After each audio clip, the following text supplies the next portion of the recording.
মেয়েদের শরীরে স্পর্শ করার খুব শখ, তাই না? ম্যাম, আপনি এসব কি বলছেন? এইসব কি বলছি তাই না? এখন তুই আমাকে স্পর্শ করবি, তোর যেখানে ইচ্ছা হাত দিবি। ম্যাম, আপনার মাথা ঠিক আছে? কী সব উল্টাপাল্টা কথা বলছেন?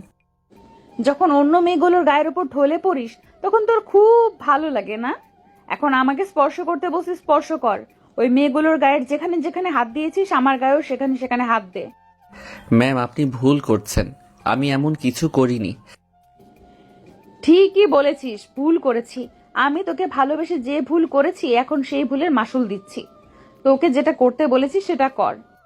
ম্যাম, একটু বোঝার চেষ্টা করেন। আমি ওদের সাথে জাস্ট কথা বলেছি। আমি তোকে বলছি না তুই আমাকে টাচ কর, তোর যেখানে খুশি টাচ কর, আমি তোকে বাধা দিব না। ম্যাডাম, আপনি আমাকে ভুল ভাবছেন। আর আমাকে এতটা বাজে ভাবেন যে আমি মেয়েদের গায়ের উপর ঢলে পড়ি, ওদেরকে স্পর্শ করার জন্য লেগে থাকি? এটা আপনি কি করে ভাবতে পারলেন?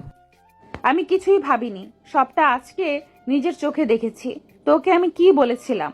তুই অন্য কোনো মেয়ের দিকে তাকাবি না, দরকার ছাড়া কারোর সাথে কথা বলবি না। আর তুই কি করলি? বারবার ওই অচেনা মেয়ের সাথে। ম্যাম, বোঝার চেষ্টা করেন। আমি মানছি আপনি বলেছেন কারো দিকে না তাকাতে, আর প্রয়োজনে আমি ওর সাথে কথা বলেছি। আর মেয়েটা অচেনা নয়, আমি ওকে অনেক আগে থেকেই চিনি। ও, তার মানে এই রঙ্গলীলা অনেক আগে থেকেই চলছে, তাই না? ম্যাম, আপনি ভুল করছেন।